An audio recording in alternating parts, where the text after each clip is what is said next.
תיאוריית הגרפים נעשתה פופולרית, אבל למה? אז מה שאני מציג פה זה, כמו שהסברנו, אובסידיאן. הוא כאן הסיפור, ושילבתי את הגרף שהיה לי בעבר בתוך אובסידיאן, והכפלתי אותו והזזתי אותו קצת כדי שזה ייראה הרבה יותר יפה ואומנותי.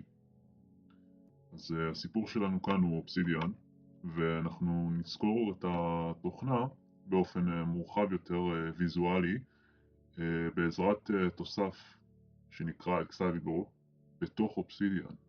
אז כרגע אנחנו בתוך אפליקציית אובסידיאן, בתוך התוסף שנקרא אקסליבור, שאפשר לי להכין את המעין מצגת הזו. אז אובסידיאן על פי הגדרה הוא אפליקציה שאיתה אנחנו יכולים לכתוב בקבצי טקסטים, שאותם קבצי טקסטים מנוהלים בעזרת שפת קוד שקרויה מרקדאון.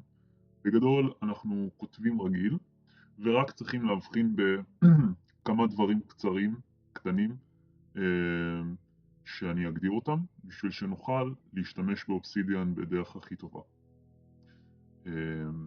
אז קודם כל, אבל בשביל מה להשתמש באובסידיאן? כאילו, מה היתרונות שלו? אז אחד היתרונות החשובים שהוא בעצם open source, זאת אומרת קוד פתוח, וזה אומר שהוא חינמי לשימוש. הוא גם חסין בידי העתיד. מה הכוונה חסינות לעתיד? הכוונה היא שבגלל שאנחנו משתמשים באותם Markdown files, אז קבצי Markdown, אז בעצם גם כאשר אובסידיאן, או אם אובסידיאן יחליטו להוציא את האפליקציה מידי שימוש, בגלל שאותם קבצים, שזה עוד נקודה, על המחשב שלנו, המחשב האישי, אז בעצם, וזה קבצי טקסט, אז בעצם נוכל להעביר אותם לאפליקציה אחרת שמנהלת קבצי מרקדאון, ויכול להיות שהיא תהיה פחות טובה מאובסידיאן, אבל לפחות המידע שלנו לא עובד, לא הולך לאיבוד. היתרון הנוסף והחשוב מאוד של אובסידיאן הוא גרף מקומי.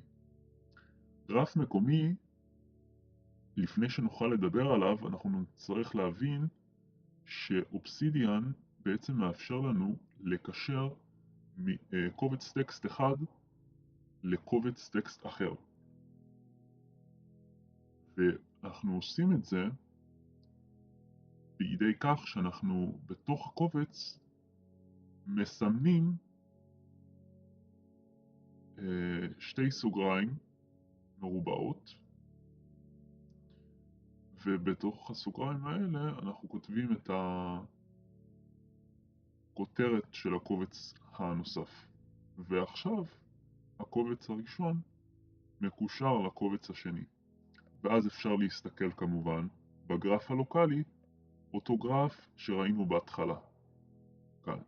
רק שיש גרף גלובלי, שזה הגדול, שרואים את כל הקשרים בין כל קבצי הטקסט, ויש את הגרף הלוקלי, שהוא מאפשר לנו לראות רק את הגרף של אותו קובץ טקסט שבו אנחנו נמצאים כרגע, וזה מאוד שימושי.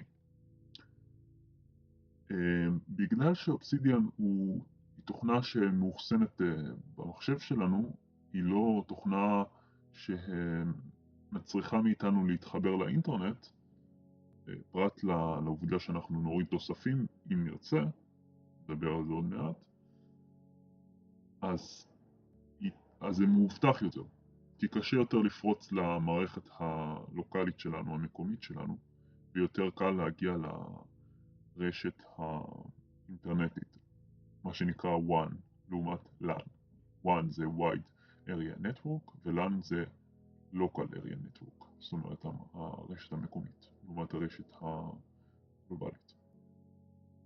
אז דיברנו על זה שניתן לקשר, וזה נקרא Backlinks, השם הרשמי, ודיברנו על זה, התחלנו לדבר שיש לנו תוספים.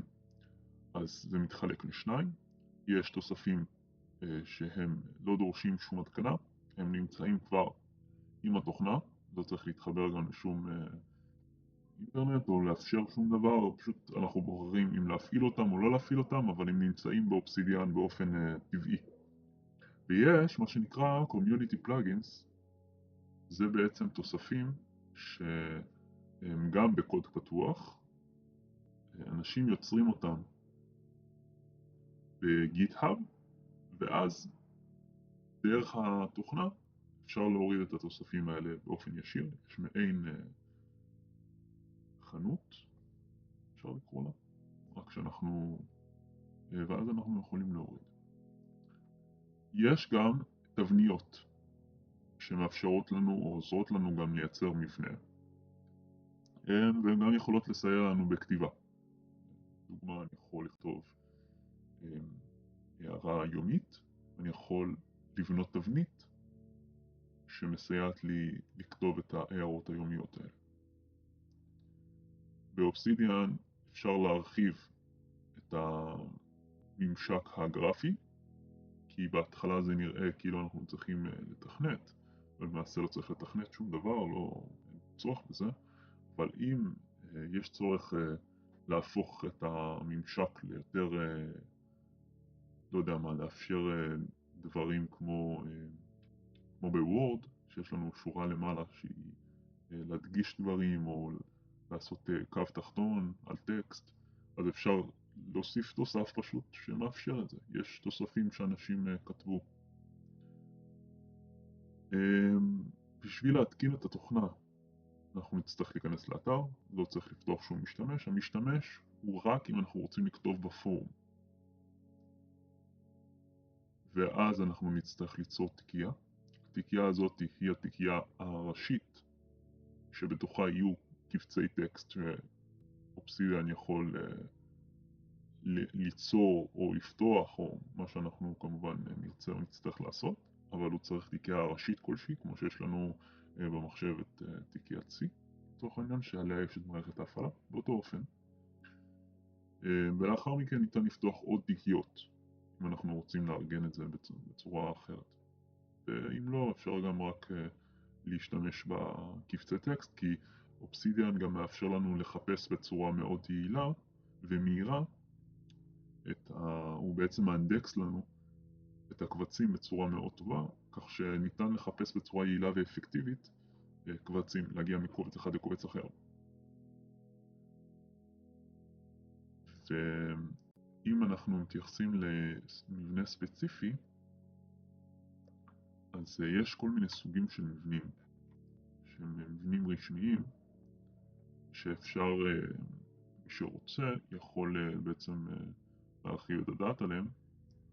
אז אנחנו נדבר בקצרה, שיש מבנה למשל שנקרא ZL Custom. הרעיון שלו זה שעל כל הערה אנחנו בעצם נוסיף ID כמטה דאטה. מטה דאטה זה בעצם המידע שנועד לזהות את ההערה הזו. זה כמו שיש כתובת IP, אז יהיה בעצם מעין כתובת IP להערה, ואנחנו רוצים לקשר כמה שיותר מהערה אחת להערה שנייה, כלומר שלא יהיו לנו הערות שהן לא קשורות לשום הערות. וכל הערה ברעיון של ZL Custom צריכה להיות אטומית. מה זה אומר? זה אומר שהיא צריכה להיות עקרונית ופשוטה, שלא יהיה שם יותר מדי מידע. וכמו שאנחנו מבינים, הרבה אטומים מייצרים מולקולות, והרבה מולקולות מייצרות לנו את החומרים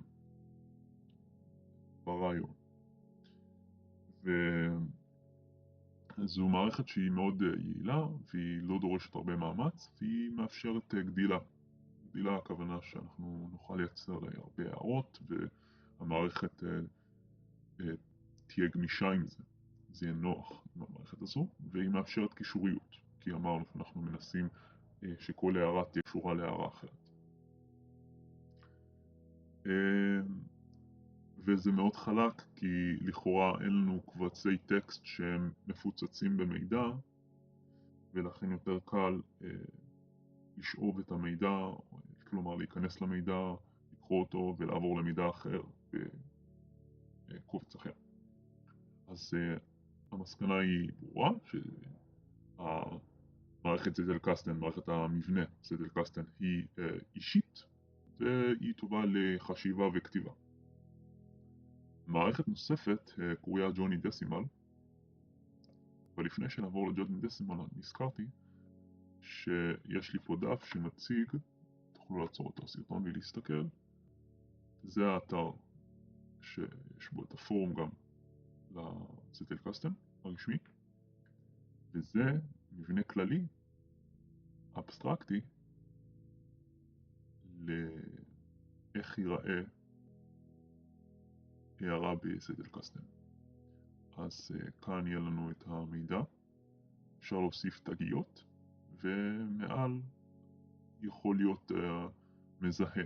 המזהה יכול להיות הכותרת שלה, אם הכותרת היא ייחודית, כי אנחנו רוצים שה-ID יהיה ייחודי, אז הכותרת יכולה בעצמה להיות המזהה, וזה יכול להיות שנה, יום, שעה, כל מיני דברים שהם ייחודיים, אבל זה מה שחשוב. לגבי מבנה נוסף, ג'וני דסימל, המבנה הזה דורש מאיתנו הכנות קצת. בהתחלה אנחנו רוצים למקם את כל הדברים שאנחנו רוצים לסדר במיקום אחד, לחלק אותם ל10 קטגוריות כאלה. כל קטגוריה צריכה להיות שונה מהקטגוריות האחרות, ואז אנחנו מסמנים כל קטגוריה. הסימונים יכולים להיות A, B, C, D, אוקיי? ואז בכל תחום צריך לחלק אותו שוב ל10. ה10 הזה יהיה בעצם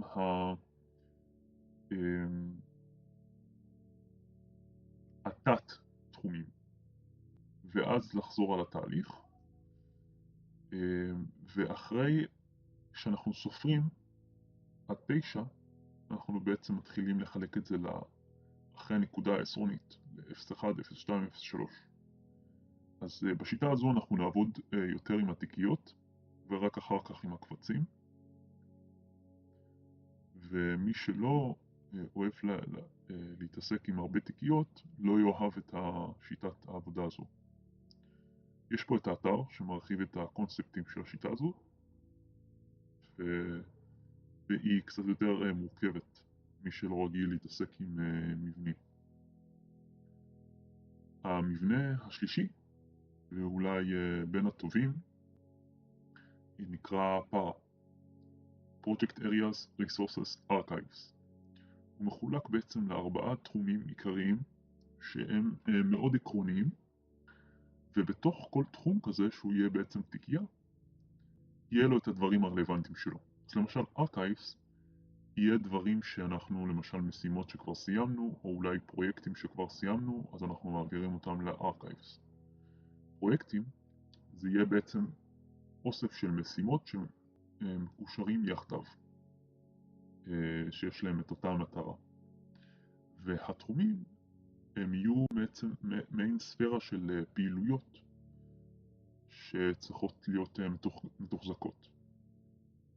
ה-resources זה בעצם כל הדברים שאנחנו צריכים, שאנחנו רוצים לשמור בהקשר אני לא יודע, זה יכול להיות אפילו אתרים, זה יכול להיות דברים שקשורים לפרויקטים שלנו, זה בעצם מאגרים כאלה. העניין פה זה שהוא מאוד אוניברסלי, הפרה הזה, הוא מאוד פשוט, הוא מודולרי וגם הוא סקלבל, כלומר הוא מאפשר לנו לגדול בדומה לזטלקסטן, אבל במקרה הזה יש לנו פה חלוקה מאוד עקרונית ל4 קטגוריות, מה שמאפשר לשמור קצת יותר על יותר סדר, כי בזטלקסטן אנחנו יכולים אולי לאבד את הסדר אם אנחנו לא נשמור עליו בעצמנו. זה האתר של Forte Labs, הוא זה שכתב את השיטה. בר? אפשר להסתכל. מי שרוצה להסתכל על הדף הזה יכול לעצור את הסרטון. אוקיי, אז זה בעצם אובסידיאן, כמו שכבר ראינו. תודה רבה.